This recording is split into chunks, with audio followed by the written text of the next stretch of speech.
Hello, everyone. Can John's already laughing at me. That's okay. Welcome to the first LGN board meeting in Japan WebEx meeting. I'm here with John Shook, Jim Morgan, and John O'Donnell, and we're really excited to be kicking off really the first formal part of this Japan tour. So far we've been doing a lot of kind of logistics stuff.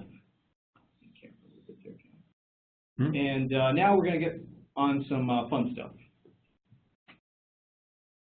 And it's going to start with Jim Morgan and John Shook giving an overview of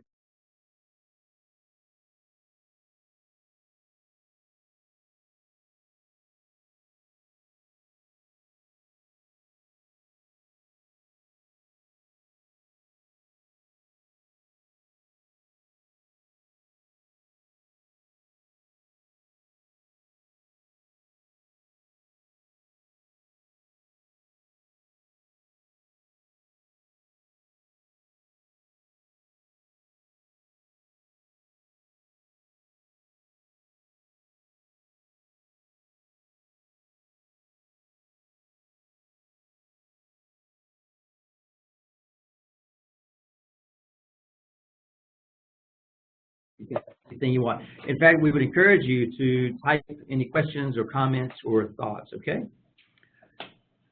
So we'll just get going. I want to thank Jim Morgan for being here, but we'll hand it over to him in just a minute. Just a couple of, for one thing, Matt, let's see, if I hit that, it did not. There we go. So we're going to Japan, as everybody knows. So here's the schedule that we have. Now, you've seen this already. So there's, I don't know, maybe a couple of additional pieces of information. But those of you who have been to Japan on study tours before, it's just fairly typical agenda. We're gonna show this again after Jim talks. I just wanted to run through it quickly. We're going to be in Toyota City Monday. The headquarters and assembly plant tour will be in Toyota City Tuesday to visit the service parts center and a supplier. Wednesday will be with Toyota Engineering Corporation Tech for the simulation. Then the Toyota forklift plant on Thursday, and then to Tokyo, where we will think about different things beyond kind of a deep dive into Toyota. That's what we agreed to do. And then we'll expand on Friday. But a reason we asked Jim Morgan to meet with us, to talk to us today, is relates to the content of Monday morning. So as we talked with Toyota about what we would like to hear about and what they would like to talk with us about, one of the specific topics we landed on together was TNGA. Now, Toyota is very kind of high on what they've done with this. They're talking about it a lot. There's a lot about it in the various kinds of press, kind of the general press like Bloomberg. Matt sent you one article, but also more technical things out there as well. And we're going to meet that morning with the Camry chief engineer. That'll be cool. And also the head of sales and operations for all of the Americas on Monday after our plant tour. So what we thought, we have an opportunity here to do some preparation so that we can really be well informed instead of getting just an intro from about TNGA from the Toyota people. Is since Jim Morgan has been over to Japan at least twice, doing a very deep dive into this, talking with the developers of this, and also technically, Jim probably is one of the few people in the world who could actually understand and assess what they're trying to do with this. And I don't say that just to flatter Jim. I think it's true. So again, we're here at LEI. What you see behind me is Matt has put up on the wall all our planning for the week. So we'll come back after Jim talks to talk a little bit more about just prep between now and the time we meet in Japan. But Matt, is that about all the prep we need, I think, for Jim to get started. Yeah, I just want to add one more point here. So it looks like I made a mistake at the kickoff there and actually I had myself muted when I was speaking. And yeah, so I apologize for that, everybody. Thanks for your patience. I just want to reiterate what John said at the very beginning. If you have any questions, please punch those into the Q&A panel, and we'll keep track of those as they come in. And if you haven't already, just go ahead and mute your mic so we avoid any strange background noise. So that's it. And so far, we're getting no strange background noises. But again, if you want, please do type in any kind of questions or things you'd like to talk about. We have over an hour together from now on. So what I'm going to do now is ask our good friend Jim Morgan to kind of scoot over, and I'll turn this a little bit this way. And if you scoot this way and I turn it, I should be able. There he is. There he is. Jim Morgan is good. Jim Morgan is with us, actually visiting, doing some real work in Boston this week as well. Going to Bose. Working on Bose, yeah. Tomorrow. On some LPPD stuff. Cool. Interesting. And you have been deep diving about this TNGA for the last year or so, right? A little over a year, and I still have no idea what it is, but I'm happy to share what our observations have been so far. Okay.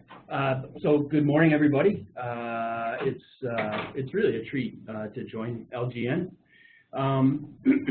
So as John mentioned, he wanted me to talk a little bit about TNGA, Toyota New Global Architecture. Hopefully you had a chance to read some of the material that Matt sent out, in particular the article by John Lippert from Bloomberg. I thought was interesting and help prepare you for this. As John mentioned, over the course of the last year, Jeff Leiker and I have made a couple of visits to Toyota. We've made Toyota in Japan. We've made 3 or 4 visits to the Ann Arbor Tech Center. We've interviewed 4 different chief engineers, including Katsumata-san, who you will meet with, the chief engineer of the Camry. We've met with several executives, the marketing group, the team that actually did TNGA platform work, and I guess the best thing I can say is that opinions on exactly what TNGA is vary a bit. In fact, I think it kind of depends on your perspective, similar to the old story about the blind men that are all feeling a different part of the elephant. They all seem to have a fairly different view of what exactly TNGA is. Part of the problem is actually Toyota themselves, in my view. They're really marketing TNGA. They're really promoting it aggressively, and I think that's a bit new for them, and so I think they're struggling with marketing this initiative. The other problem is that a lot of the auto press and popular press are kind of lumping a lot of things together with TNGA. So for example, in the Lippert piece, he talked about laser screw welding as part of the initiative, when in fact, strictly speaking, it's not. Laser screw welding was applied to the new Lexus LS to increase upper body torsional stiffness to improve the ride and handling. They literally quadrupled the number of spot welds to make it stiffer and improve the handling. Had nothing to do with TNGA, but somehow all these initiatives are kind of getting lumped together, so it's added a bit to the confusion, I think. In my view, there's 4 key elements to TNGA. The first is platform reduction and redesign. I'll talk in more detail about each of these as time goes by. A common parts strategy that I really think takes commonality to a whole new level. And they're doing the same thing in powertrain. They're reducing engines, transmissions, alternators. They're trying to optimize them so that they increase the spread of vehicles that they can cover, and so they can leverage them more effectively. And then this all feeds into what they call smarter development strategy, so that they can develop vehicles more efficiently over time. But before we get into each of those elements, I think it would be really helpful for you guys to have a little bit of history of where this all started from. The thinking actually behind TNGA started back in 2009, just before Akio took over the company. Toyota had gone through incredible growth from about 2002 through 2010. If you include the total group of Toyota companies like Daihatsu, their sales went from 5 million to 10 million vehicles annually. And it's difficult to explain how much strain that puts on the organization and how many issues developed at Toyota during that time period. I think from the outside, the weakening yen acted to mask a lot of those issues because Toyota was still posting record profits through much of that time. But inside Toyota, they were well aware that there were issues. And they created what they called the Committee to Regenerate Toyota, which was a group of their most senior executives to start to look at the problems that Toyota was going through. One of which they identified was this idea of aging platforms. What had happened was they were committing so many technical resources just to keep up their sort of cycle plan. They weren't doing the work that they needed to do in their platforms. And so the platforms started to get old and less competitive. And so the chief engineers started to develop new parts, new platform parts, to make their individual vehicle more competitive, within their market. This drove tremendous part proliferation. I believe the number they gave me was about 1,000 new part numbers per platform portion, which is just pretty incredible, honestly. Drove development costs much higher.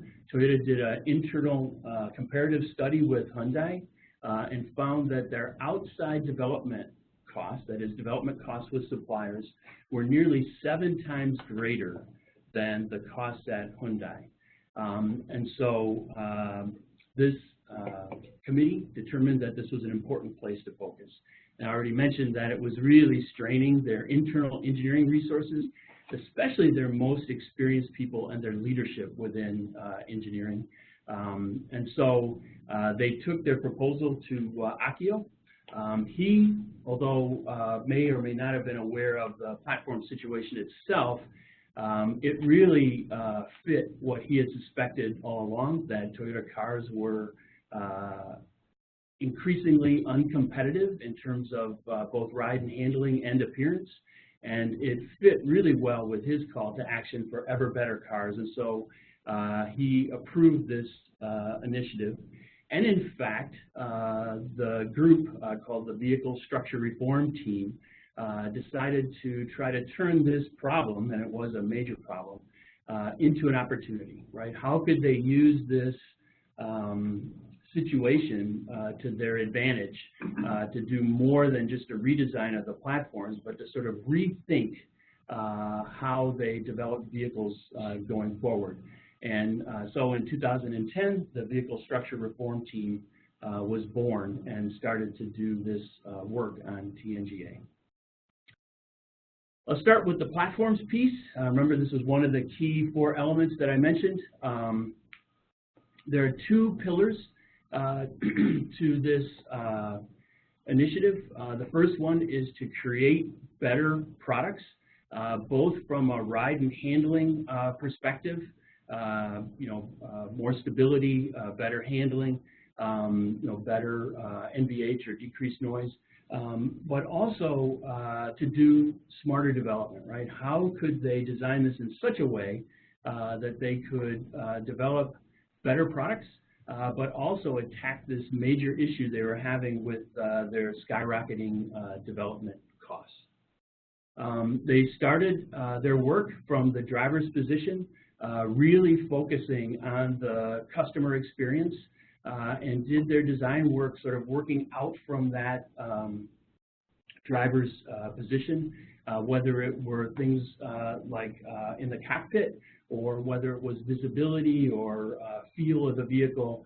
All of that started working out from the driver's position. And the first thing that they noted, and I would argue the most crucial thing, was that they needed to lower their center of gravity. The Toyota vehicles had a characteristic of kind of riding on them instead of riding in them. There was a lot of roll to the vehicles, sway to the vehicles, and they really needed to lower that center of gravity to have a competitive ride. But the center of gravity also has a huge impact on what the studio does and their ability to style their vehicles differently. The higher center of gravity tends to look much older, much old-fashioned, doesn't give that sort of sporty or sleek or whatever look to the vehicle, and so lowering the center of gravity of the vehicle was crucial for both styling and for handling. Then they found they needed to lower the front hood, also for styling, but visibility as well. And the only reason I mention this is just to kind of, again, set context for everybody who's not an auto guy. That sounds like a simple enough thing to do, lower the front hood. But if you think of everything that's in that hood compartment and the thousands and thousands of engineering hours that goes into something like that, this was a huge commitment that they were making in order to completely sort of redefine what their products were going to be. And then finally, to address that second pillar, they designed the platforms to be tuned. And while this might seem fairly obvious, it's not typically well done by auto companies. And this means that the platform, which is the lower part of the vehicle, right, the sort of rolling chassis, I guess is the easy way to describe it. It's not 100% accurate.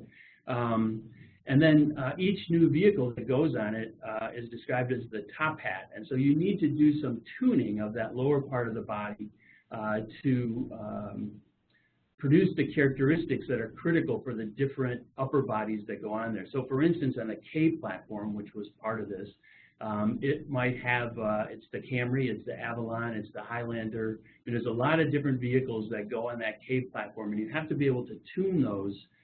In the past, that was not such an easy thing to do, and so they designed the platforms to be much more tunable to the individual products.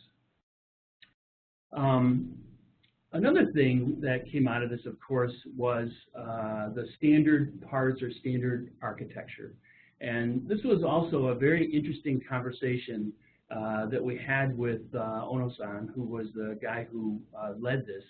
He started out his talk by talking about the 107 parts. And so he was so insistent on this number, 107, we kind of probed that a little bit to understand, why not 106 or 108 or, whatever. And it turns out that they approached this commonality challenge very differently than a lot of companies do. Where typically, when companies look to use common parts, they'll look at existing architecture and see parts that are maybe similar and ask the question, why can't those be the same, right? And of course, the frugal or the financially responsible answer is, of course, they can be the same, and then we figure out ways to commonize them. What Toyota did was they derived the architecture right from the system-level performance requirements. And they said, this is what this has to look like in order to perform effectively, to deliver the performance characteristics of this specific vehicles in the right way. And then they went through and they said, okay, and where is our opportunity now to standardize? And that's what drove the 107 parts. It was literally derived from the architecture requirements, which is a very different and sort of product quality first approach that was pretty impressive. The other thing that Toyota did very differently in the way they approached this is they recognized that in the past at Toyota, and I would say with most auto companies, most of the platform work focused on internally engineered and developed parts, which was inhibiting their ability to have a big impact both from a cost and performance perspective, because 70% of the parts that are provided on the platform come from suppliers. And so they decided that this time They were going to open this up to supplier-provided parts, and they worked very directly with suppliers, both to develop the part designs, but they also worked with them to improve their manufacturing processes. So they sent Toyota engineers on site at the various suppliers to sort of tweak or tune these parts to fit better, to improve their manufacturing capability at each of the suppliers. This is another area where different people have different perspectives on exactly how this happened. Jeff and I had dinner with Kenji Miura, is that how you say his name, John? Who is an ex-Toyota guy who is now the president of Toka-Rika, is that how you say it? Toka-Rika. And his view was that the suppliers actually did all the work, and that Toyota is sort of gaining the benefits, and he talked a lot about how much work they did to improve their overall manufacturing performance, part quality, that kind of stuff. In any case, it was, I think, a very successful partnership with the suppliers, resulting in some pretty dramatic improvements in terms of, manufacturing efficiency and quality. Toyota has set up a team that audits the suppliers now to their process on a regular cadence to make sure that they're still adhering to the agreed process, as well as inspection methods and things like that. And then for each of these parts, Ono-san's team created what they call part scenarios. And those part scenarios identified the key characteristics of the parts, as well as the manufacturing and inspection requirements for each of those parts. So each part has a part scenario that describes those critical attributes of both the part and how they're manufactured. If a chief engineer or somebody else wants to make a change to one of the 107 standard parts, there's a monthly part scenario meeting that those chief engineers must attend and explain why it is that they need to make a change to that 107 parts. Because again, they've designed the platforms to be tunable. They've identified the parts that they expect the chief engineers to alter or to manipulate. If they have to get into the standard architecture, then they really want to understand. It's not that they can't; they just really want to understand, why that is that we have to. The third sort of key element is powertrain. They had a really similar situation here with powertrain. I think I failed to mention on the platform side, their platform variations had grown to nearly 100 different variations of platforms, with all the added parts that the chief engineers were compelled to put in place for their individual vehicles, which is completely unmanageable. A similar thing happened in powertrain.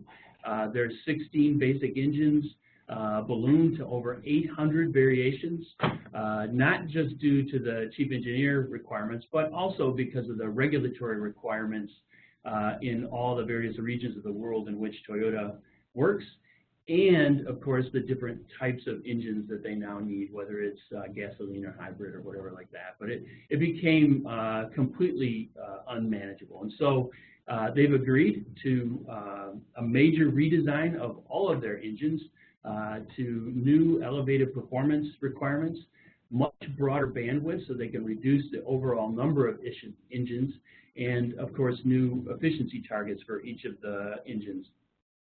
While they wouldn't give us a specific number or target a number of engines that they're trying to get down to, they did say that they were going to roll out the new engine designs to support their global cycle plan. So they'll do the work as it's required to support new vehicles. Some of the improvements that they did share were the transmissions were cut in half, the number of transmissions that were required, and common interfaces, meaning the way that alternators mount and the angles of the alternators allowed them to reduce the total number required from 14 to 6. So some major changes on the powertrain side as well.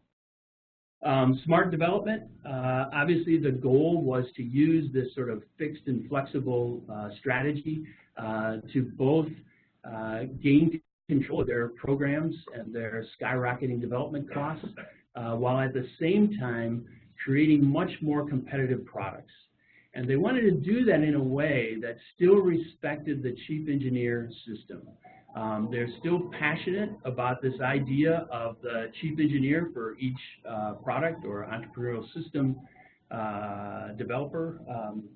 So they wanted to create that balance of providing a much stronger product foundation through the platforms while still being able to clearly identify the specific product value delivered by that chief engineer's car. And they also wanted to reduce the strain on their global engineering resources, which so far they've been quite successful in doing. And so they wanted to preserve the idea of the chief engineer and the focus on the customer, as well as providing him with a better platform to work from in order to reduce overall costs. So what of all this? So there was a lot of discussion around the potential benefits of all this investment. The popular press is still sort of scratching their heads, wondering why in the world Toyota would invest so much into sedans when clearly they're going extinct at least in their minds. In fact, I had several conversations with John Lippert, the guy who wrote the Bloomberg article, and I reminded him that there was a time in the auto industry not that long ago when you couldn't give SUVs away. And so this idea of investing for the long term, which is sort of, I don't know, seems to me, I have some ex-Toyota guys here, so I hesitate to say this, but seems to me part of Toyota's DNA is still not well understood by some of the press, to be honest with you. And of course, the Camry continues to be the best-selling sedan in North America. And while Toyota sales have dropped a bit, they're still selling about 9 million vehicles a year. So it's I think they're still doing pretty well. Anyway, so they've pretty much confirmed 20% reduction in their overall development costs. When I describe that, what I mean is the cost of engineering and tooling is sort of the investment cost of developing a new vehicle, and they're starting to see that on the most recent vehicle, the CHR, which comes off of the C platform or the Prius platform. They're starting to actually see that. The reduction in their variable and manufacturing costs are highly debated right now, even inside of Toyota. It's clear that this will make their manufacturing operations much more flexible. They're talking about possibly being able to do 10 or 11 different vehicles in Georgetown. I guess we'll see if that becomes necessary, but they want to have maximum flexibility by having these common or fixed platforms. They're talking about, I think you read in Lippert's article, a 40% reduction in launch costs. I have to say I'm skeptical. 40%, that's a big number for launch. And the manufacturing guys at Toyota are also a bit skeptical about whether they're really going to save 40% in launch costs. I guess we'll see. Right now, the launches are actually costing them a little more because of all the changeover that's going on. But clearly, there'll be some launch cost savings, but 40% is it's a big number. There will be significant savings in variable costs or piece price, however you want to talk about it, because of the common parts and the work that they're doing with suppliers to reduce those costs. Nobody's willing to put an exact number on that, but I think it's fair to say that's going to be a significant number because not only because of the commonality, but because of the upfront work they did with the suppliers to improve their overall processes. So clearly there'll be ongoing cost savings. I guess it's less clear exactly what those will be, I guess, over time. Shorter lead times, clearly there's the opportunity to reduce their lead time as they share parts more effectively over programs. The CHR was the first example of that. They were able to take advantage of that a bit. But for programs like the Camry that you'll be hearing about, it actually added a little bit of time as they transfer over to this new way of doing business. But the biggest thing for me is it's led to dramatically improved products. We were able to do some evaluation drives, driving the earlier Camry with the new Camry, the earlier Prius with the new Prius. We got to drive the CHR. Obviously, we didn't have a previous one to drive. All of them, in my view, are dramatically improved. Definitely, world-class competitive at this point with other vehicles. It's definitely enabled them to be much more aggressive in their styling. I guess you can judge whether or not you think that's a good thing, but they've really been able to be much more creative than they have in the past, and make their styling more edgy and hopefully more appealing. Initial press results and early indicators are very positive. The CHR is targeted primarily for Europe, where Toyota has struggled over time, honestly, to get reasonable share. Camry, of course, for North America, and the Prius is a much better ride and handling car for sure. So the products are better, the savings are significant. I think it's been a really powerful example of something that we talk about all the time in LPPD, and that's this idea of fixed and flexible, the ability to fix some elements of the product and process based on your knowledge and your learning, your standards, and then being flexible in the areas where you create, where new innovation and creativity enhances the overall value to the customer. And having this balance, I think, is really crucial. And as I've thought through this, sort of struck me as being the sort of yin and yang of product development, two opposing or seemingly opposing forces that cause the system to stay in balance. But for those of you who read the article that Matt sent out, you know that I believe the ability to embrace this seeming conflict is a huge competitive advantage. And I think TNGA, if nothing else, has really demonstrated how this works in the real world, this ability to have fixed things expressed through standards and common parts and architecture that represent experience-based solutions, and this idea of targeted innovation and creativity where it's going to add the most value for your customer through the resulting product differentiation, I think is not sufficiently recognized or talked about in the LPPD community, and I think TNGA is a pretty good example of that. So that's all I have to say about TNGA for now. I hope you guys have a great trip to Japan, and I'll be interested to hear what you learn on your visit over there. Katsumata-san, as I was mentioning to John just before we started this, had some very strong opinions about TNGA that are maybe not completely consistent with what a lot of other people at Toyota have said, but I think that really points out the fact that there's various perspectives on TNGA, and his is certainly an interesting one. He's a great guy. I think you'll enjoy meeting with him. He's very thoughtful, very talkative. He's a good guy to meet with. So I don't know if we have questions or anything that have come in throughout this, but I'll turn this back over to John Shook. Well, yeah, before Jim leaves, I would like to encourage people to send in, write in any questions or any thoughts that you have. So Jim, so and everyone, we're going to meet Mr. Katsumata, the Chief Engineer of the Camry. We'll probably also meet with Kenji Muro, the other person you mentioned, because the plant we visit on Tuesday will probably be his plant, Tokai Riga. And at Tsutsumi, they promised, so many of you know, there's standard Toyota tours you get. They promised to give us a little bit more time at Tsutsumi and look at some of those 107 parts that you mentioned.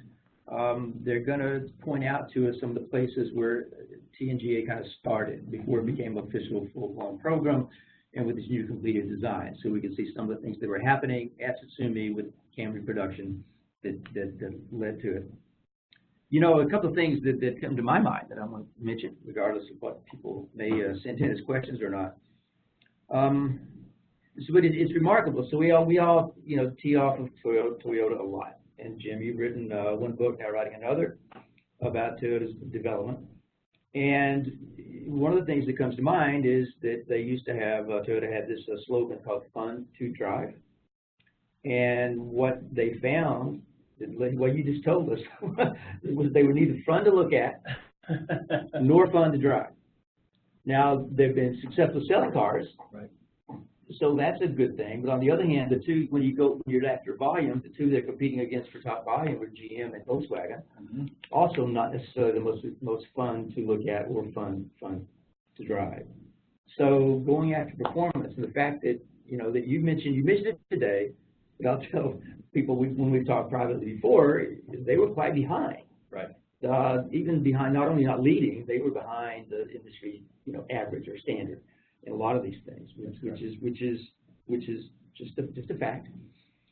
And it's also interesting to note, so this is a deep dive into one thing, TNGA, one solution that started in 2009. It's kind of like a big Hoshin item in a way, as far as what Akio was trying to do with making better cars. And the other part on cost, one thing about you mentioned the higher outside development cost by 7 times. I will tell you that this is, to my knowledge, the 3rd time Toyota has done a study and come to this realization. So when we started doing development in the U.S. in the early 90s, the exact same thing was found. And one thing I'm going to say to that is I'm actually skeptical of what it means. It's even like you said, there's now supposedly a 40% reduction in launch costs, and people aren't sure. The 7 times greater in outside development costs also. It's hard to measure. Narrowly defined, maybe, if you looked at what Hyundai paid for a certain part versus what Toyota did. But if you look at over time at what you're getting out of a supplier through a deep partnership versus what you may be getting when suppliers go out of business or they give you poor, you know, performance, it's a different story. And so I don't actually, I won't say I don't believe it, but it's not a complete story when they see the higher outside development costs. I'm pretty sure about that. And one thing that is different now is radically different than even 20 or 25 years ago. So the global complexity that is now part of outside supply. So back in the day, so they have more suppliers by magnitude. You know, back when we first heard about them, they had like 250 suppliers and maybe a 60 or so of the core suppliers, and now there are thousands. And they're located everywhere, and they're not all highly capable. So you're getting stuff that leads to problems that didn't happen before. And then the third thing that I've never really heard anyone write much about, which is the fact that now suppliers are all shared.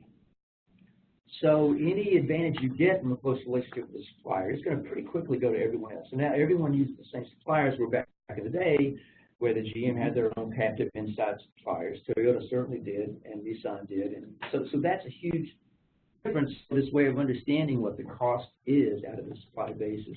Maybe, I guess, it's a complex story and maybe more challenging than it was even in the future. Just one thing I wanted to ask you about, actually. So one of my biggest interests of this as we go this year, maybe a little bit less TNGA per se, than in the fact that TNGA is one manifestation of a big organizational change they made in the last year or two, which is to these things they call virtual companies. Mm-hmm. So now they call the Camry, now it's the Camry company. And the impact that's going to have on the chief engineer, the chief engineer system, is something I really want to learn more about. And you said that they are determined to respect the chief engineer system. Who was saying that? A chief engineer, or what have you seen in your interviews there that speaks to that? Yeah, so that message was pretty consistent, John. That they really value the chief engineer-driven product development system. Clearly, the chief engineers do, but even the guys who led the development of TNGA, the executives we talked to, all of them really value the role of the chief engineer and what they bring to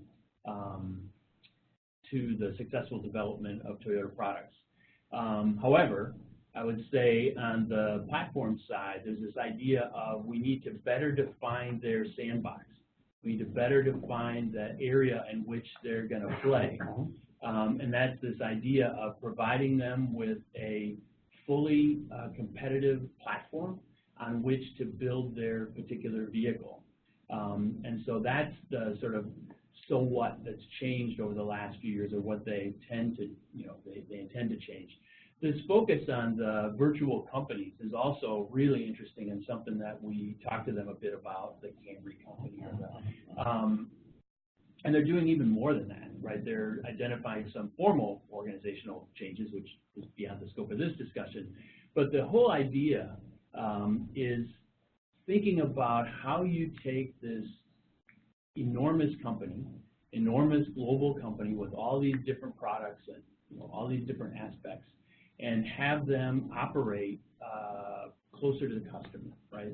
To be more effective in understanding how to deliver value to that specific customer. And so I think that they are, whether or not this will be successful, I guess remains to be seen, but they're experimenting with different ways to think about how to respond to delivering more customer value in one of the largest companies in the world. And so this idea of Regenerate Toyota was founded on this idea. They grew so fast, got so enormous, created a lot of problems, and so they want to try to get back to this closer relationship.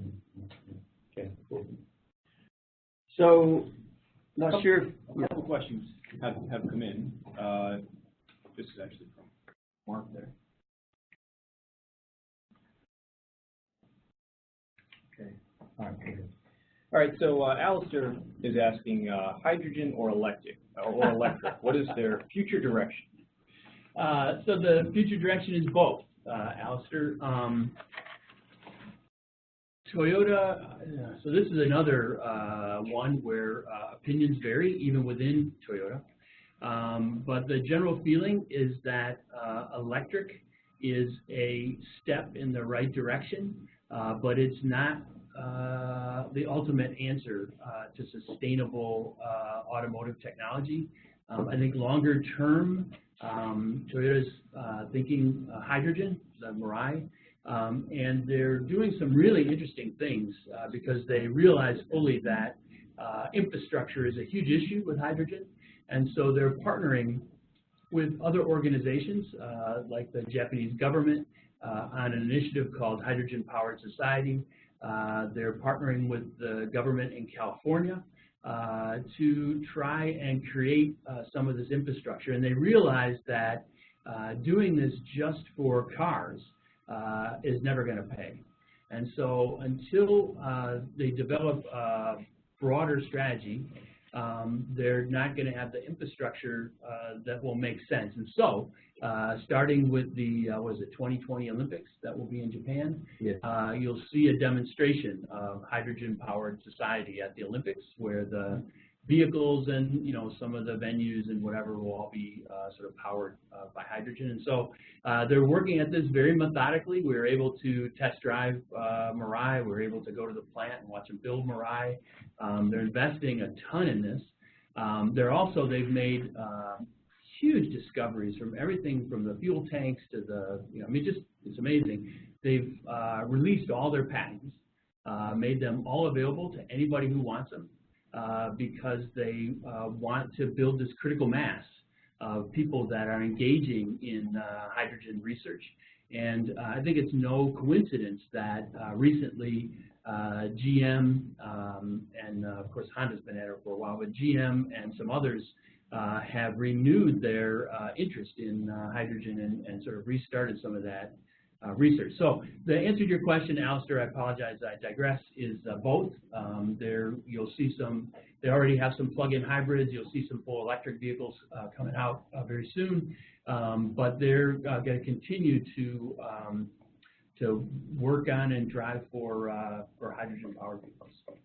So we'll be able to ask about that when we're there, especially on that Monday, in fact. So that business development manager for the Americas will have a whole lot to say about that. There's a question I had tried to ask a minute ago, which I think Boaz is asking about a slightly different way, which is how the TNCA scope and how it restricts or may limit the chief engineer's freedom to change. I'm going to go back to this previous slide, which I think this is your point. And if all the disagreements between the standards and CA, are they resolved? I think the answer would be that through lots of attention, you can make a great car. Right? That's exactly it, John. So that's my point, and that's why I sort of picked the Taoist symbol of yin and yang to sort of try to communicate this idea of fixed and flexible. Both are powerful forces that are necessary, I believe, to make great products. And so as one Toyota chief engineer told me many years ago when I did my regional research, it takes a lot of conflict to make a great product. And I think that's still true. And your ability to embrace that conflict in a structured and positive way is I think, part of the key to success. Chief engineers can still change every molecule on the car, theoretically, but they want to create platforms such that there's no need for them to do that, and that they can engage in maybe tense but candid and useful, meaningful dialogue around this. And so that's how they're structuring their system to work. And one other thing that I'll just mention along these lines, my colleague who was there in Japan kept asking me about, kept asking the chief engineers about how do you, when, the chief engineer, I think it's an important point that gets to what Boaz is saying. The chief engineer and their team is so small relative to these, enormous functions, and he kept asking, how do you force them to do this, right? How do you make them listen to you? Can you, bring this to, the president of Toyota or something to force them to do what you want and deliver the vision for your product and all that kind of stuff? And we heard this answer consistently at Toyota and in our North American interviews as well for those chief engineers. The best ones say that to ask that question is missing the point. If you have to start forcing people to work on your vision, then you either A, don't have a very good vision, or B, you're not doing a good enough job of explaining, right, this compelling vision for what this product needs to be. And so the best chief engineers really take this on themselves, right? This is like complete accountability that they feel for this product and the success of this product, that to escalate issues, they see it as a failure, that they've already failed if they have to escalate this to senior leadership to force somebody to do something that they want, right? And so this sort of extreme ownership that they feel for their product, I think, is an important element in this system. I hope that answers your question, John. Well, there's some more, but that one really, it goes, that was the age-old organization dilemma that Toyota's traditional application of the chief engineer system really resolved. Right. And this is just how to be able to do that in a modern, with the additional complexities, technical and otherwise, that they have. And that's why my biggest interest when we go there is going to be how this may be impacting that chief engineer system, where he has that incredible responsibility, sense of responsibility, and not the direct ownership of all the functions, how that's playing out. But the fact that they want that to continue is interesting and encouraging to hear. One quick thing about so the other idea behind this fixed and flexible, right, is that if you have a portion fixed, it allows you to really focus your energy and resources on what adds value to this specific customer, instead of sort of trying to work on everything at one time. And so the theory is, and this is another message we heard consistently about TNGA, is that we'll actually let them add more value-added content to each product with the existing engineering resources that they have, because they won't have to mess around with all this other stuff, right? And so they'll be able to work on things that will be more critical going into the future, whether that be, some form of automation or, whatever it is. They will have the resources that they need to work on these particular elements. And I think that's another underlying message of fixed and flexible. So a related question from Italy, from Italia, from Arnaldo. I'm going to read this. There's quite a bit in it, but it relates to this topic. But so does TNGA imply major changes in the vehicle architecture in terms of boundaries of the Tier 1 modules and Tier 2 sub-modules and corresponding interfaces? I'm just going to say yes, that's exactly what it does. Yeah, absolutely. Second question is, and I don't have a clue to this, where did the 170 parts concentrate? Is it any specific module? And Jim, you can speak to that. And here's another one that you can speak to, because the third question is, how is this concept different from other similar concepts from other car makers? And I think that third question, in fact, is what compelled Jim to make a second trip to Japan to figure that out. Right. Because, Arnaldo, to your point, every car maker is doing something like this and use very similar words. And in fact, even this that journalist at Bloomberg, John Lippert, he can't figure out exactly, is there something unique here or not? And I think the whole industry is wondering a little bit. Toyota's making a big message out of this. And so, so having dived into this exact question for a while now, Jim, what do you think? Is this how is this different from what similar concepts are being applied to the car makers? Oh, and where are the 107 parts? So the 107 parts. This is an impossible question to answer. We'll see. We'll kind of see that. Yeah, so it's largely around the sort of engine compartment area. It's largely around the structural portions of the chassis. I wish I had a picture. But as John said, you guys will get a better sense of this once you have a chance to look at it. And again, I didn't want this to be a day-long lecture on sort of automotive architecture, but it's key parts that have to do with engine mounting, that has to do with noise and vibration and harshness, and lots of technical reasons that they identified the particular parts that they did for the sort of substructure on the car. Can I just add one thing there? When Toyota says platform, to a great extent, they're talking about the engine compartment, right, and some other underbody pieces. That's right. That's correct. Which is not necessarily the same as what other companies mean by platform. So right. That is exactly where I was going to go with it. So, okay. While it would seem like platform is pretty straightforward, it's anything but. Each automaker tends to have a slightly different definition of what a platform is, which is why I didn't kind of get into a lot of detail here. But Toyota's definition is primarily around that engine compartment because they think it sets up so much. And for those of you who are automotive guys, you have to tune to each engine, and the way that you mount it affects the sheet metal and whatever. And so that's where they focus those standard parts where they can have the biggest impact. What was the second? Oh, how is it different? So I think there's a couple things that are different, and I had the same question. So I went to Toyota. I mean, we didn't only go for TNGA, as John mentioned. I'm writing another book on lean product development. But in our first visit, we spent a lot of time talking to people about TNGA. We had transcripts that we had it printed out, and when I went to start writing about all this, I kind of scratched my head and said the same thing. I said, gee whiz, so they're doing a platform redesign. Doesn't everybody? And so when I went back, we really poked at that a lot, and that's really where we got into the deep engagement with the suppliers. I think that is exceptional.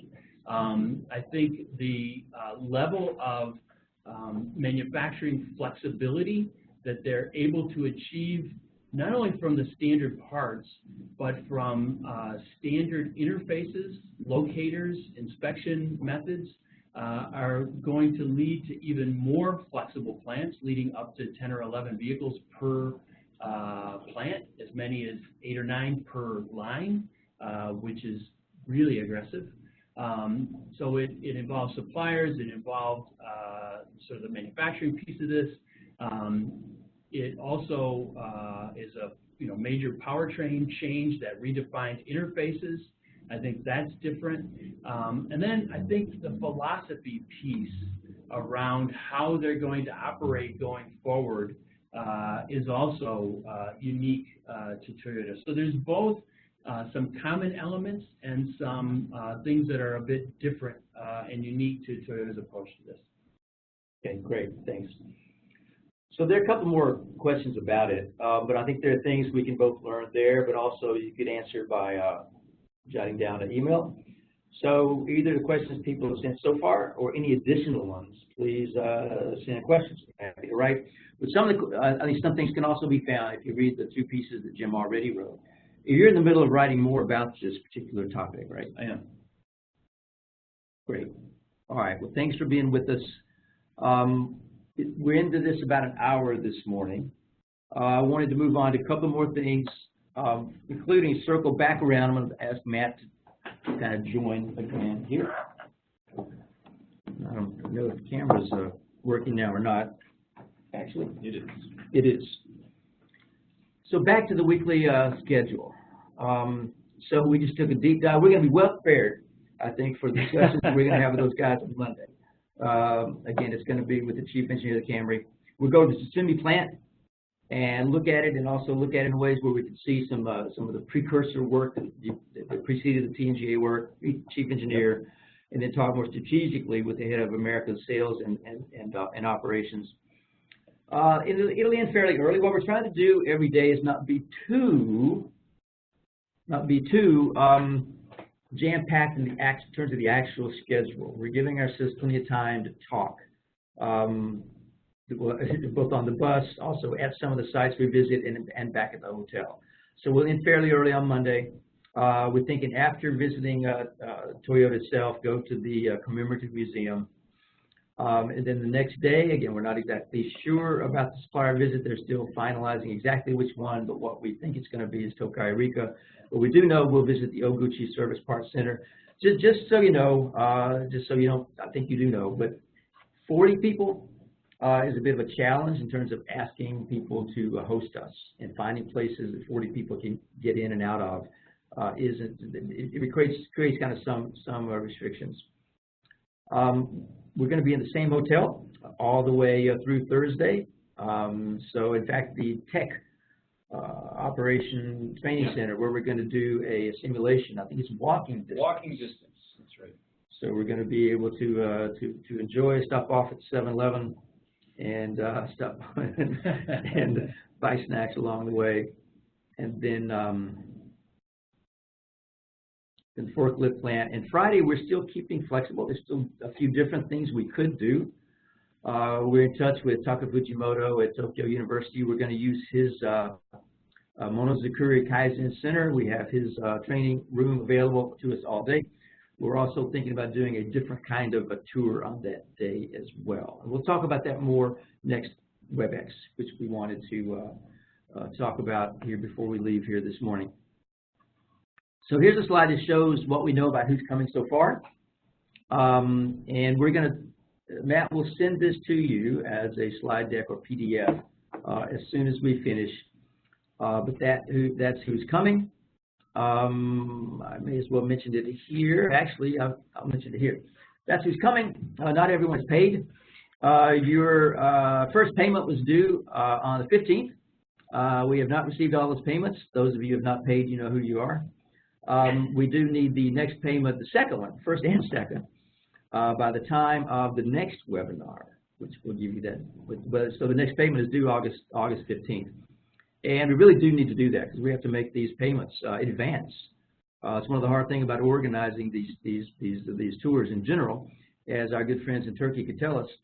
But a lot of this stuff has to be paid up front. So we literally don't have the money. We have to pay the darn hotels, for example, their buses and things like that. So please pay. So, Matt, this is where we're going. We're going to Nagoya and Tokyo, and have we asked everyone about their experience in Japan so far yet? Not yet. We're going to do that. Be doing that this week. We want to put that together. We're not only going to go there, I mean, we're going to put together kind of a learning plan. We've done a lot of work on, and that needs to be customized to the needs of the people there. We run the gamut from people like Chevdet, who deep dived into Toyota for many years, including living in Japan, has been to Nagoya I don't know how many times, and people for whom this will be the first visit. So we want to make sure that this is some deep learning for everyone. Matt, that's where we're going to be staying, at a kind of a mid-level mid-class hotel in Nagoya at a good price.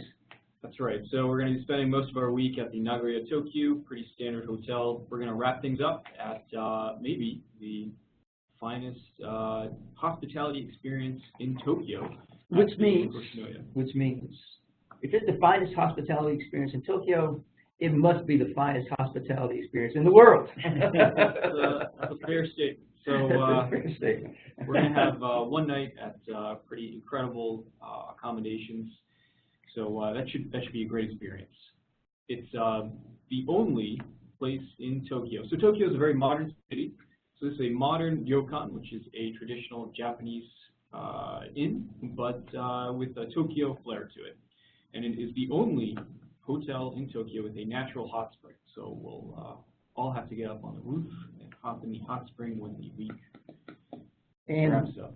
And one thing I'm not sure that it's sunk in with everyone or not, but that night in Tokyo, as part of how you do these things in Japan, we're going to be doubling up.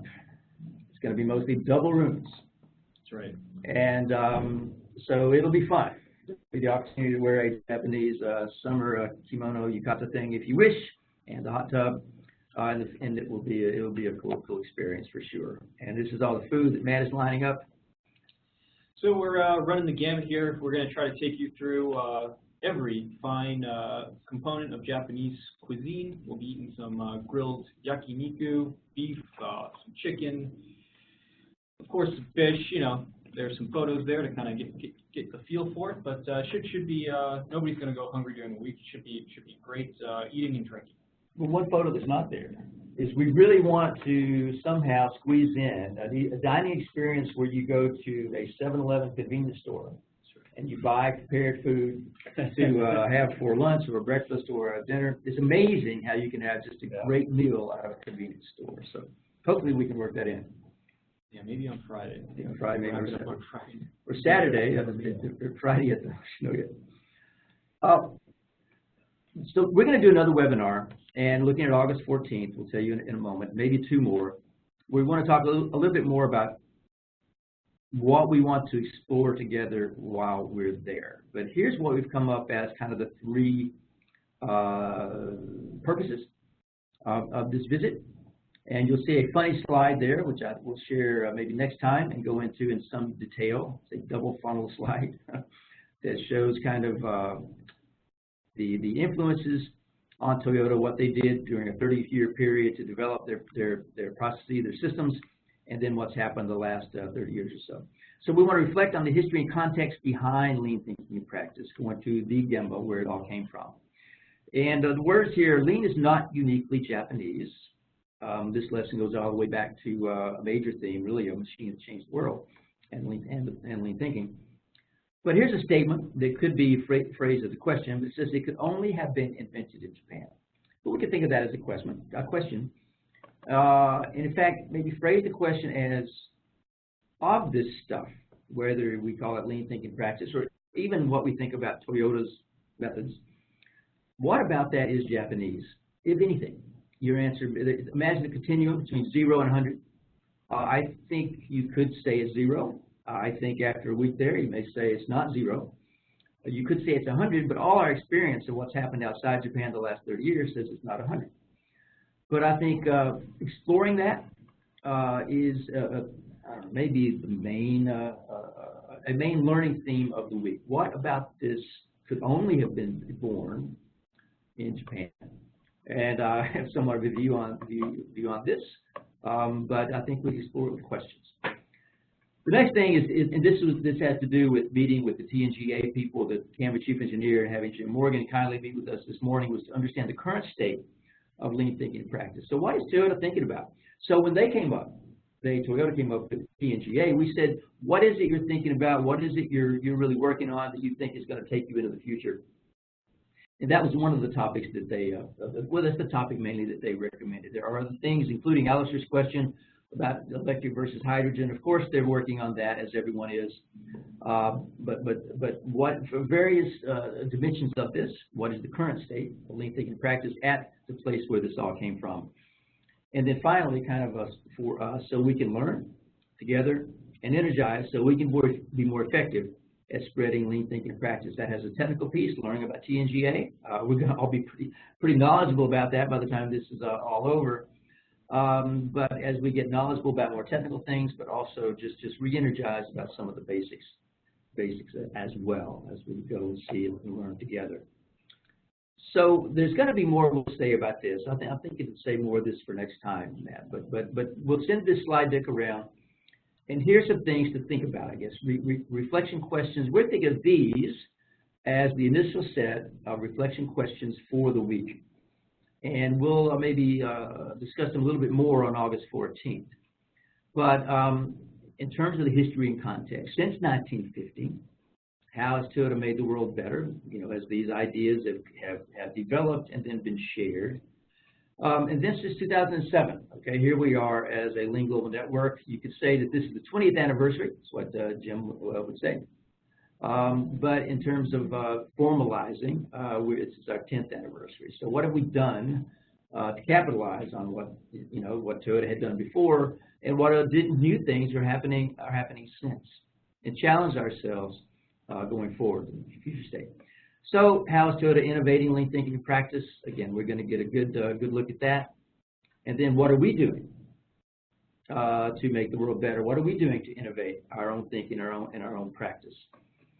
So in the future state, what can we speculate, or what can we know about the future of lean thinking and practice at Toyota? Again, we're going to learn about TNGA, but also what is their thinking? I think the question that Alistair asked and Jim addressed about electric and hybrid. You know, I think Toyota's thinking is shifting, experimenting. I mean, no one knows what the future is going to bring. You can kind of, even if you could guess longer term, there's a transition that's going to be wild, wild west chaos. And no one knows what will happen or how long that period will be. In fact, the length of that period may be the biggest question that a lot of people have. And then, what do we need to do? Where do we need to go? What do we need to do for us to spread lean thinking practice, and how will we do that? So those are questions, especially when it comes around to Friday. We want to challenge ourselves about what we can do better as LGN. So a couple of reminders, and I'm going to get Matt back involved here. But first payment was due on the 15th. Raise your hands if you paid. Bow your head if you didn't. The next one is due on August 15th, which is one reason we'll have the next WebEx on August 14th. That's not really the reason. But on the 14th, we will be able to remind you that the payment is due the next day. But also, we want to dive more into the learning plan. Okay, and we'd like everyone to get your head around the learning plan, what we're going to try to learn together through it. If that's the bones of the week, okay, where we go, the schedule, what will we discuss, how will we challenge each other during that time? And then another milestone, of course, is the 17th. But there are things happening before the 17th, between the 14th and 17th. Maybe I'll let Matt share some of those. Yeah, so just a couple other quick reminders. I've been sending out some emails, and thanks to everyone who's been responding. I really appreciate all the help that you're providing us over here. But some of you have brought up the issue of visas, so a couple of you reached out. I encourage you to check with your local consulate or embassy to find out exactly the visa requirements, if you have any, and please get in touch with us. We'll, of course, support you in whatever documentation that you need. Also, thank you to everybody who sent in your passport dietary restrictions. I think we're all set on that front. Yeah, I think so. Good. Wow. Yeah, all right. Thank you, everyone. Thank you. And as you book your travel info, please send it over to me, your flight numbers and arrival and departure times to and from Japan. That'll help us plan, how we're going to coordinate the first and last days. And then about a month ago, we sent out a message about Monica Rossi, who's leading an LPBD tour to Japan the week prior to our tour. So the day we start is the final day when her group departs. It's entirely coincidence. But she has made an offer, and I sent this out to the group here, but I just want to remind everybody, as Monica is still recruiting companies. So she's asked institutes, if you have partner companies that you think would benefit from a lean product and process development tour, to invite them to message her or myself to learn more about the tour and to sign up for it. And if a partner company does happen to say, yes, I'd like to do that, then a member of the institute can join for the last couple of days of that tour to meet up with their partner and ask about what they learned and just kind of understand, how valuable the experience was. So if anybody is interested in inviting a partner company to do that or recommending a partner company for that, please get in touch with Monica or myself. Other than that, I think we're in pretty good shape heading into the home stretch here. We got about 5 weeks till we take off, and it looks like we're going to have a good week in Japan. It will. Any final questions from anyone over there on the screen, Matt? No. All right, just again, now that we're into this, and we were definitely going, and the bones of the skeleton, the structure of the week is set, to think together about the learning plan, what we want to learn. And in particular, we have set aside Friday with a lot of flexibility. We have a room we can spend all day talking together, working together. We thought about having perhaps a Zen Buddhist experience. We thought about having some additional look into food, perhaps even take a look at a farm. And there are other things that we can do on that day, as well as optional things on Saturday. For example, go to the famous Tsukiji's fish market on Saturday. So we will be gathering together. We already have a lot of your information of when you're arriving and when you're leaving. So we'll try to get that and share that, because there's opportunity to do things in advance. And at the end, that people may somewhat, want to do it on their own, but we'll try to collect all that info. Right? That's right. Okay. With that, we're pretty much, this is about how much time we thought we would take. I'd like to thank Jim Morgan again, and Jim will take a look at the questions you sent, jot some things down. I think he had more to say about that whole hydrogen electric question and other things, I'm sure. So any other thoughts you have, let us know. Thanks for joining in. We'll be sending these slides out right away, right, Matt? Yes, you'll get them this morning. Yes. Thank you, and goodbye. Thanks, everyone.